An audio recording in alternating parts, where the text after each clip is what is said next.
Speak to each of us the word we need to hear, that it may be brought to bear in us your holy will. Amen. This sermon is not about guilt. Indeed, if our response to racism is to sit uncomfortably in our own guilt, we won't help the problem at all. Guilt in the human realm, I think, is often, not always, but often a selfish emotion that preferences our own feelings of discomfort over the real suffering of others. It sits with them rather than attempting to address something that is a problem, a wrong out there. And I'm not sure that God thinks the feeling of guilt is all that awesome either.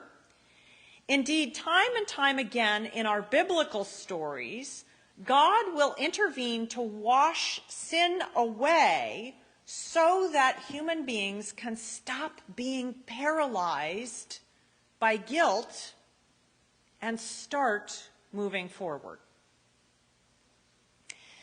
Now, let me also say that I'm making the assumption as I start this sermon that all of us agree that racism is a bad thing and that we do not want to be racist. I'm starting there, and for that reason, I'm not using the same framework that I used for these other Knotty Challenges sermons, because this really isn't about an opinion about whether racism is a good or bad thing. But it is about how we live in the context of understanding that racism is a challenge that we face. So racism should not provoke guilt, but it should inspire us to moral responsibility. Moral responsibility often invokes some of that same feeling of discomfort, but one can work through steps to address the moral responsibility. Steps that include taking responsibility, correcting things that caused a wrong to happen in the first place, and offering restitution. Racism requires our moral responsibility, and I just love the word responsibility, by the way. It implies that you have the ability to respond. We have an ability to respond. How can we, as Christians, be responsible in the context of the racism that is baked into our culture? Well, let me start with a story about this. I do this particular job for the national UCC with a team of 5 other people, and I've been doing this job for 26 years, and we've pretty much been the same 5 people doing this job for 26 years. It involves a lot of phone calls and Zoom meetings through periods of time, and then every time the national UCC has its national gathering, Synod, which happens every other year, we spend 10 intensive days together. 3 years ago, when we were in Milwaukee together, one night, it was rather late, and I wanted a cold drink, so I went out of my hotel room to the ice machine, and as I came out of the alcove where the ice machine was, I saw a tall black man give me a furtive glance and hurry into his room, which raised my suspicions. And it was not until the door was completely closed that my mind worked out that this man was my colleague Roy. The next morning, I joined him for breakfast in the VIP hospitality room, which, by the way, my friend Roy had charmed the staff into allowing our team to use. And I apologized him, my responsibility, that I did not recognize him, to say hi, that I had gotten so caught up in that script that what came to me first was the fear and not recognizing my friend. He laughed and he said, "Oh, that was you?" He said, "I just didn't want to scare that nice white lady in the hotel hallway at night, so I hurried into my room." He hadn't recognized me either. The racist script given to both of us made us play our part, and it overrode what would have been our natural response had we not been a tall black man and a trim white woman encountering one another in a foreign hotel space that served mostly white clients. Now, while it's probably painful to name ourselves and others as racist, what's true is that it's nearly impossible for any of us to act outside the scripts that racism has given us. Still, with an awareness and a desire to be responsible, we can start to see these scripts and own up to them when they catch us. We can start to do the work of changing them a little bit in ourselves and working to change them in the cultural patterns that we perpetuate for others, for our children. Those who think of racism primarily as about individual racists calling individuals out miss the most critical part of the action that's necessary. By always focusing on individuals, we take energy away from the much harder work of systemic change. Now let's remind ourselves of what we are up against. You probably know some of these types of statistics too, but it's always helpful, and every time I read them again, I'm just like, oh yeah, right, that's what we're facing.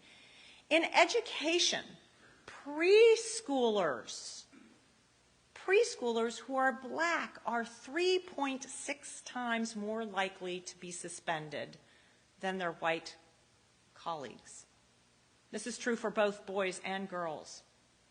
The higher the percentage of black students in any school district, the lower the funding they receive, the less access they have to computers and the internet. And this is true despite the fact that communities of color consistently vote to tax themselves at a higher rate in order to fund their own local school districts.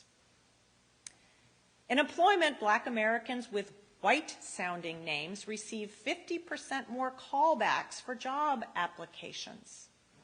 Black Americans with college degrees are twice as likely to be unemployed. In terms of housing, the National Housing Act of 1934 formalized redlining, which led to the isolation and deterioration of inner-city neighborhoods. And that legacy continues today as home ownership is a way for all of us to build wealth and equity for future generations, and people of color continue to lag in home ownership numbers. Even our tax codes preference white people, according to research done by Asa Grigg, a professor of law at Emory University. Researcher and public policy expert Heather McGee demonstrates how racism has a cost to all of us. Our fates are linked, and so the costs, when we are divided, accrue to all of us as well. Heather McGee has a really good TED Talk on this, so this week in my notes from the River Green, I'll be sure to link to that TED Talk so you can hear a little bit more about her research.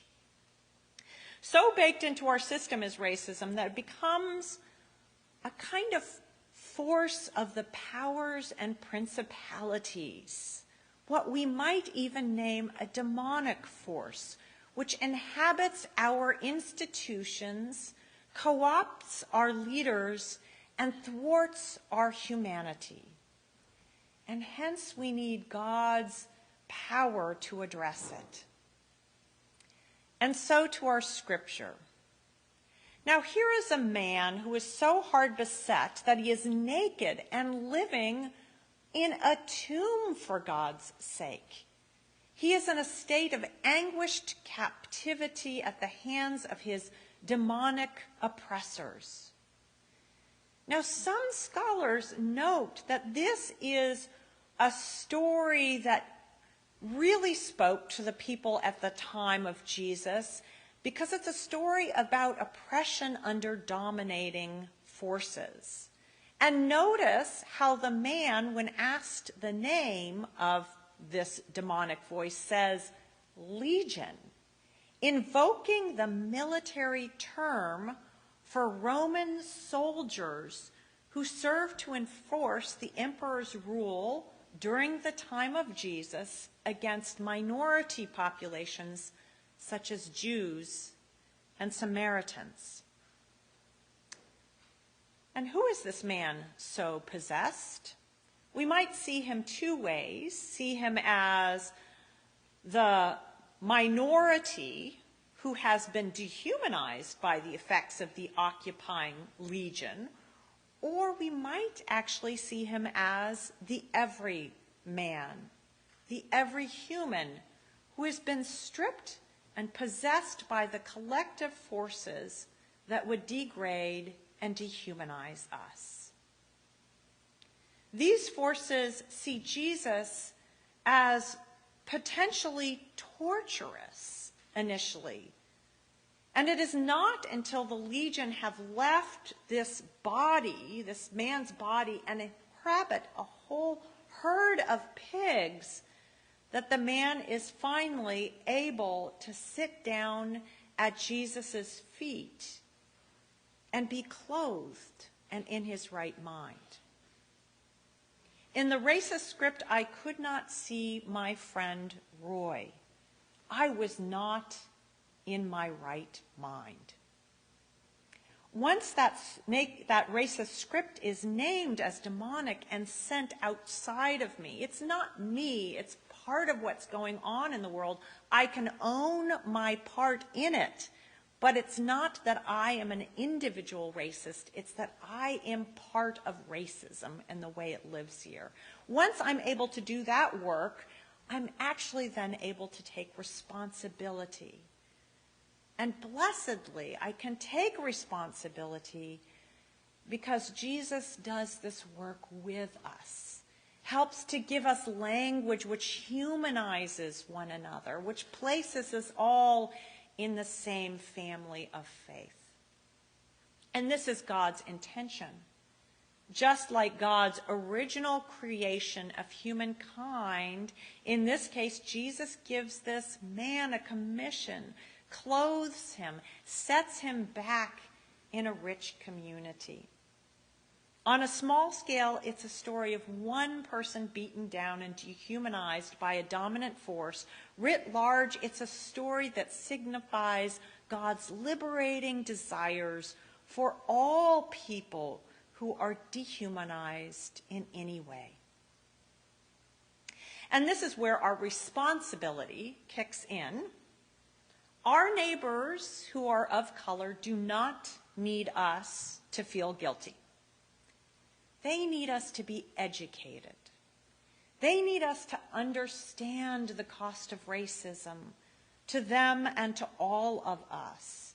They need us to understand how racism is woven into the structures of our society.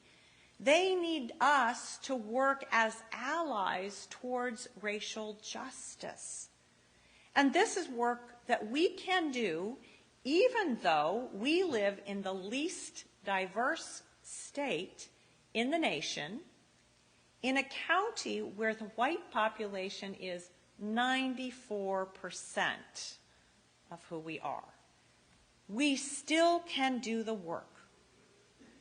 We can get the demon out of the space of our inner psyche and put it out there symbolically in the pig so we can see it and start naming it. Healing can start when we see legion and understand how oppressive legion is. So by educating ourselves, we do the first step of responsibility by raising our awareness, and then by advocating for laws that change and address systematic racism. And doing that either with your own voice or by also contributing to organizations that work towards racial equality. And again, I can suggest some in my notes from the River Green in coming weeks. Now, in great gratitude, I want to name something that is just a huge blessing to me. And that is the work that Joanne Halsey and Susan Walters did in the book groups reading Be the Bridge together. And if you have not participated in one of their study groups, I would suggest that you reach out to either of them and ask to join the next one they might do. This book, Be the Bridge, is a great start for understanding some of the issues and learning how to take some responsibility. And their approach, that is Joanne's and Susan's, is gracious and welcoming and lacking in judgment. So it's a great place to do this work of naming the systematic sources of racism and seeing how we participate in them. So for the next several weeks, I'll be putting some resources in the notes from the River Green so that you can ask that question of yourself: what does the Lord require of each of us? What can we do to address this? It is true that racism has possessed us all, whether we are black or white. Jesus longs to free us and to clothe us again in our right minds, to rehumanize us completely, to let us see Legion for what it is, and to commission us to tell of what joy we will find when racism is no longer a scourge in our lives, but rather a responsibility to which we can joyfully attend. May it be so.